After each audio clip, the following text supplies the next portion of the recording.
Philosophers, dramatists, theologians have grappled with this question for centuries. What makes people go wrong? Interestingly, I asked this question when I was a little kid. When I was a kid growing up in the South Bronx, inner city ghetto in New York, I was surrounded by evil, as all kids are who grow up in a city. And I had friends who were really good kids who lived out the Dr. Jekyll, Mr. Hyde scenario of Robert Louis Stevenson.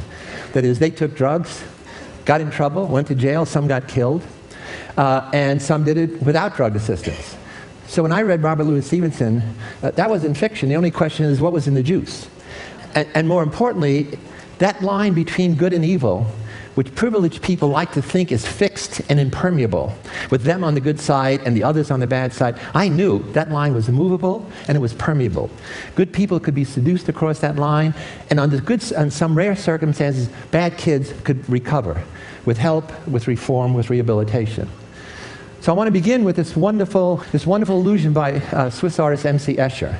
If you look at it and focus on the white, what you see is a world full of angels. But let's look more deeply. And as we do, what appears is the demons, the devils in the world. And that tells us several things. One, the world is, was, will always be filled with good and evil, because good and evil is the yin and yang of the human condition. It tells me something else, if you remember. God's favorite angel was Lucifer. Apparently, Lucifer means the light. It also means the morning star in some scripture. And apparently he disobeyed God, and that's the ultimate disobedience to authority. And when he did, Michael the archangel was sent to kick him out of heaven along with the other fallen angels. And so Lucifer descends into hell, becomes Satan, becomes the devil. The force of evil in the universe begins. Paradoxically, it was God who created hell as a place to store evil. He didn't do a good job at keeping it there, though. So this arc of the cosmic transformation of God's favorite angel into the devil, for me, sets the context for understanding human beings who are transformed from good, ordinary people into perpetrators of evil. So the Lucifer effect, although it focuses on the negatives that people can become, not the negatives that people are, leads me to a psychological definition. Evil is the exercise of power, and that's the key. It's about power. To intentionally harm people psychologically, to hurt people physically, to destroy people mortally or ideas, and to commit crimes against humanity. If you Google evil, a word that should surely have withered by now, you come up with 136 million hits in a third of a second. A few years ago, I'm sure all of you were shocked, as I was, with the revelation of American soldiers abusing prisoners in a strange place in a controversial war, Abu Ghraib in Iraq. And these were men and women who were putting prisoners through unbelievable humiliation. I was shocked, but I wasn't surprised, because I had seen those same visual parallels when I was the prison superintendent of the Stanford Prison Study. Immediately, the Bush administration, military said what? What all administrations say when there's a scandal: don't blame us, it's not the system, it's the few bad apples, the few rogue soldiers. My hypothesis is American soldiers are good, usually. Maybe it was the barrel that was bad. But how am I going to deal with that hypothesis? I became an expert witness for one of the guards, Sergeant Chip Frederick, and in that position, I had access to the dozen investigative reports. I had access to him. I could study him, have him come to my home, get to know him, do psychological analysis to see was he a good apple or a bad apple. And thirdly, I had access to all of the 1,000 pictures that these soldiers took. These pictures are of a violent or sexual nature. All of them come from the cameras of American soldiers. Because everybody has a digital camera, a cell phone camera, they took pictures of everything, more than 1,000. What I've done is I organized them into various categories, but these are by United States military police, Army reservists. They are not soldiers prepared for this mission at all. And it all happened in a single place, Tier 1A, on the night shift. Why? Tier 1A was the center for military intelligence. It was the interrogation hold. CIA was there, interrogators from Titan Corporation, all there, and they're getting no information about the insurgency. So they're going to put pressure on these soldiers, military police, to cross the line, give them permission to break the will of the enemy, to prepare them for interrogation, to soften them up, to take the gloves off. Those are the euphemisms. And this is how it was interpreted. Let's go down to that dungeon.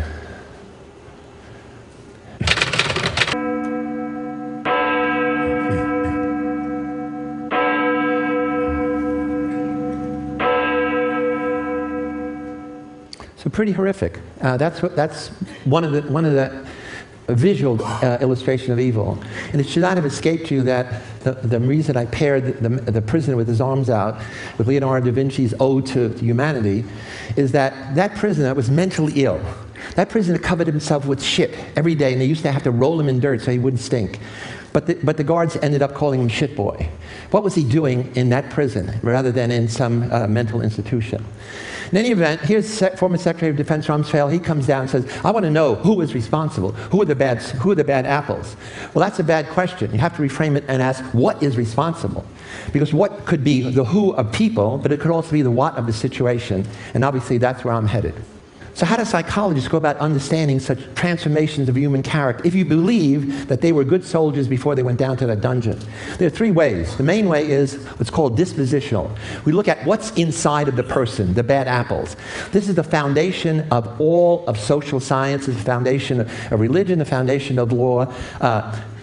Social psychologists like me come along and say, yeah, people are the actors on the stage, but you'll have to be aware of what the situation is. Who are the cast of characters? What's the costume? Is there a stage director? And so we're interested in what are the external factors around the individual, the bad barrel. And social scientists stop there, and they miss the big point that I discovered when I became an expert with Abu Ghraib. The power is in the system. The system creates the situation that corrupts the individuals. The system is the legal, political, economic, cultural background. And this is where the power is of the bad barrel makers. So you want to change the person, you got to change the situation. You want to change the situation, you got to know where the power is in the system. So the Lucifer effect involves understanding human character transformations with these three factors. And it's a dynamic interplay. What do the people bring into the situation? What does the situation bring out of them? And what is the system that creates and maintains that situation? So my book, The Lucifer Effect, recently published, is about how do you understand how good people turn evil, and it has a lot of detail about what I'm going to talk about today. So Dr. Z's Lucifer Effect, although it focuses on evil, really is a celebration of the human mind's infinite capacity to make any of us kind or cruel, caring or indifferent, creative or destructive, and it makes some of us villains. And the good news story that I'm going to hopefully come to at the end is it makes some of us heroes. This is a wonderful cartoon in the New Yorker, which really summarizes my whole talk. I'm neither a good cop nor a bad cop, Jerome. Like yourself, I'm a complex amalgam of positive and negative personality traits that emerge or not, depending on the circumstances. This is a study some of you think you know about, but very few people have ever read the story. You watched the movie. This is Stanley Milgram, little Jewish kid from the Bronx, and he asked the question, could the Holocaust happen here, now? People say, no, that's Nazi Germany, that's Hitler. That's 1939. He said, yeah, but suppose Hitler asked you, would you electrocute a stranger? No way, not me, I'm a good person. He said, why don't we put you in a situation and give you a chance to see what you would do? And so what he did was he tested 1,000 ordinary people, 500 New Haven, Connecticut, 500 Bridgeport. And the ad said, psychologists want to understand memory. We want to improve people's memory, because memory is a key to success, okay? We're going to give you $5, $4 for your time. And he said, we don't want college students, we want men between 20 and 50. In the latest studies, they ran women. Ordinary people, barbers, clerks, white-collar people. So you go down, and one of you is going to be a learner, one of you is going to be a teacher. The learner is a genial middle-aged guy. He gets tied up to the shock apparatus in another room. The learner could be the middle-aged, could be as young as 20. And one of you is told by the authority, the guy in the lab coat, your job as teacher is to give this guy material to learn. Gets it right, reward him. Gets it wrong, you press a button on the shock box. First button is 15 volts. He doesn't even feel it. That's the key. All evil starts with 15 volts. And then the next step is another 15 volts. The problem is, at the end of the line is 450 volts. And as you go along, the guy is screaming, I got a heart condition, I'm out of here. You're a good person, you complain. Sir, who's going to be responsible if something happens to him? Experiment says, don't worry, I will be responsible. Go, continue, teacher. And the question is, who would go all the way to 450 volts? You should notice here, when it gets up to 375, it says danger, severe shock. When it gets up to here, there's XXX, the pornography of power. So Milgram asked 40 psychiatrists, what percent of American citizens would go to the end? They said only 1%, because that's sadistic behavior, and we know, psychiatry knows, only 1% of Americans are sadistic. Okay. Here's the data. They could not be more wrong. 2/3 go all the way to 450 volts. This was just one study. Milgram did more than 16 studies. And look at this. In study 16, where you see somebody like you go all the way, 90% go all the way. In study 5, if you see people rebel, 90% rebel. What about women? Study 13, no different than men. So Milgram is quantifying evil as to the willingness of people to blindly obey authority, to go all the way to 450 volts. And it's like a dial on human nature. A dial in the sense that you can make almost everybody totally obedient, down to the majority, down to none. So what are the external parallels? All research is artificial. What's the validity in the real world? 912 American citizens committed suicide or were murdered by family and friends in Guyana jungle in 1978 because they were blindly obedient to this guy, their pastor, not the priest, their pastor, Reverend Jim Jones. He persuaded them to commit mass suicide. And so he's the modern Lucifer, a man of God who becomes the angel of death. Milgram's study is all about individual authority to control people. Most of the time, we are in institutions. So the Stanford Prison Study is a study of the power of institutions to influence individual behavior. Interestingly, Stanley Milgram and I were in the same high school class in James Monroe in the Bronx, 1954. So this study, which I did with my graduate students, especially Craig Haney, we also began with an ad. We didn't have money, so we had a cheap little ad. But we wanted college students for a study of prison life. 75 people volunteered, took personality tests, we did interviews, picked 24, most normal, most healthy, randomly assigned them to be prisoner guard. So on day one, we knew we had good apples. I'm going to put them in a bad situation. And secondly, we know there's no difference between the boys who are going to be guards, the boys who are going to be prisoners. The kids who are going to be prisoners, they said, wait at home in the dormitories, the study will begin Sunday. We didn't tell them that the city police were going to come and do realistic arrests.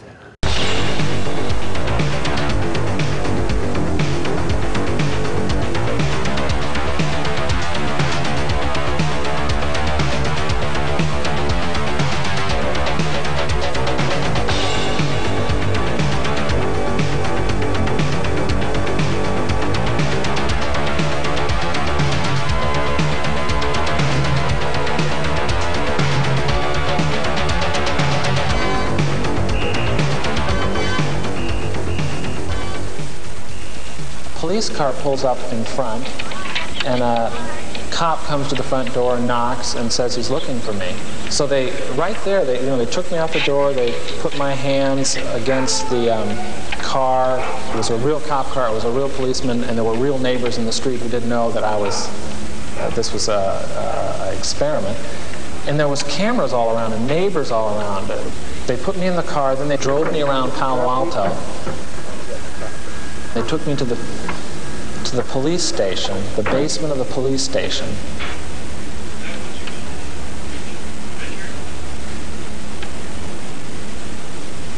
Then they put me in a cell. I was the first one to be picked up, so they put me in a cell, which is just like a room with a door with bars on it. You could tell it wasn't a real jail. They locked me in there in this degrading little outfit.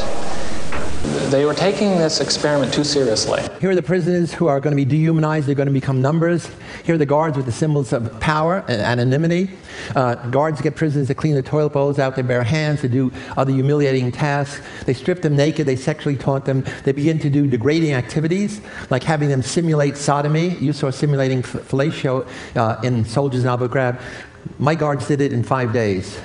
The stress reaction was so extreme that normal kids we picked because they're healthy had breakdowns within 36 hours. The study ended after 6 days because it was out of control. 5 kids had emotional breakdowns. Does it make a difference if warriors go to battle, changing their appearance or not? Does it make a difference if they're anonymous in how they treat their victims? We know in some cultures they go to war, they don't change appearance. In other cultures they paint themselves like Lord of the Flies. In some they wear masks. In many soldiers are anonymous in uniform. So with this anthropologist, John Watson, found 23 cultures that had 2 bits of data. Do they change their appearance? 15. Do they kill, torture, mutilate? 13. If they don't change their appearance, only 1 of 8 kills, torture, mutilate. The key is in the red zone. If they change their appearance, 12 of 13, that's 90%, kill, torture, mutilate. And that's the power of anonymity. So what are the 7 social processes that grease the slippery slope of evil? Mindlessly taking the first small step. Dehumanization of others. De-individuation of self. Diffusion of personal responsibility. Blind obedience to authority. Uncritical conformity to group norms. Passive tolerance of evil through inaction or indifference. And it happens when you're in a new or unfamiliar situation. Your habitual response patterns don't work. Your personality and morality are disengaged. Nothing is easier than to denounce the evildoer. Nothing more difficult than understanding him, Dostoevsky tells us. Understanding is not excusing. Psychology is not excusiology. So social psychological research reveals how ordinary good people can be transformed without the drugs. You don't need it. You just need the social psychological processes. Real-world parallels, compare this with this. James Schlesinger, and I'm going to have to end with this, says, psychologists have attempted to understand how and why individuals and groups who usually act humanely can sometimes act otherwise in certain circumstances. That's the Lucifer effect. And he goes on to say, the landmark Stanford study provides a cautionary tale for all military operations. If you give people power without oversight, it's a prescription for abuse. They knew that and let that happen. So another report, investigative report by General Fay, says the system is guilty. And in this report he says it was the environment created at Abu Ghraib by leadership failures that contributed to the occurrence of such abuse. And the fact that it remained undiscovered by higher authorities for a long period of time. Those abuses went on for 3 months.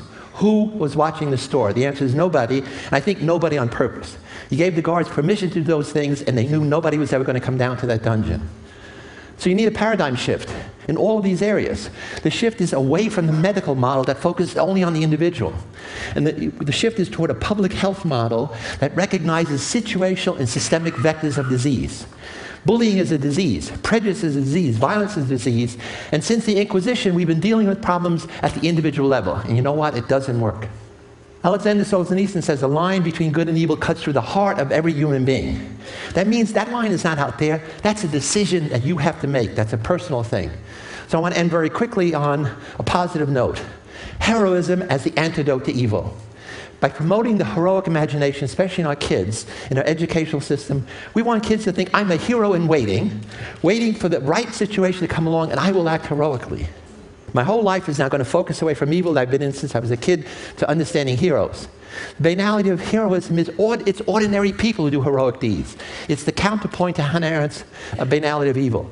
Our traditional societal heroes are wrong because they are the exception. They organize their whole life around this. That's why we know their names. And our kids' heroes are also wrong models for them because they have supernatural talents. We want our kids to realize most heroes are everyday people. And the heroic act is unusual. This is Joe Darby. He was the one that stopped those abuses you saw because when he saw those images, he turned them over to a senior investigating officer. He was a low-level private, and that stopped it. Was he a hero? No. They had to put him in hiding because people wanted to kill him and then his mother and his wife. For 3 years, they were in hiding. This is the woman who stopped the Stanford prison study. When I said it got out of control, I was a prison superintendent. I didn't know it's out of control. I was totally indifferent.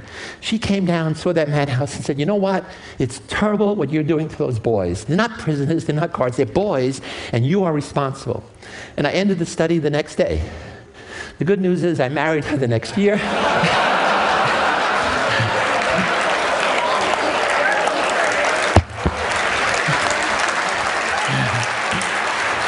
I just came to my senses, obviously. So situations have the power to do the same, but the point is, it's the same situation that can inflame the hostile imagination in some of us that makes us perpetrators of evil, can inspire the heroic imagination in others. It's the same situation, and you're on one side or the other.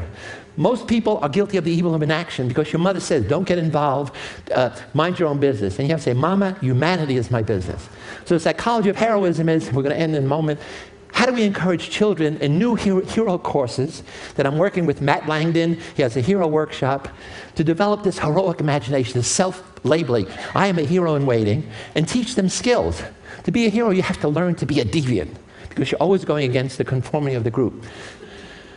Heroes are ordinary people whose social action is extraordinary, who act The key to heroes are two things. You have to act when other people are passive. B, you have to act sociocentrically, not egocentrically. And I want to end with the story that some of you know about Wesley Autry, New York subway hero. 50-year-old African-American construction worker. He's standing on a subway in New York. A white guy falls on the tracks. The subway train is coming. There are 75 people there. You know what? They freeze. He's got a reason not to get involved. He's black, the guy's white, and he's got two little kids. Instead, he gives his kids to a stranger, jumps on the tracks, puts the guy between the tracks, lays on him. The subway goes over him. Wesley and the guy, 20.5 inches height. The train clearance is 21 inches. A half an inch would have taken his head off. And he said, I did what anyone could do. No big deal to jump on the tracks. And the moral imperative is, I did what everyone should do. And so one day, you will be in a new situation. Take path one, you're going to be a perpetrator of evil. Evil meaning you're going to be Arthur Anderson. You're going to cheat, or you're going to allow bullying. Path two, you become guilty of the evil of passive inaction. Path three, you become a hero. The point is, are we ready to take the path to celebrating ordinary heroes, waiting for the right situation to come along to put heroic imagination into action? Because it may only happen once in your life. When you pass it by, you'll always know, I could have been a hero, and I let it pass me by. So the point is thinking it and then doing it. So I want to thank you, thank you, thank you. Let's oppose the power of evil systems at home and abroad, and let's focus on the positive. Advocate for respect of personal dignity, for justice and peace, which sadly our administration has not been doing. Thanks so much.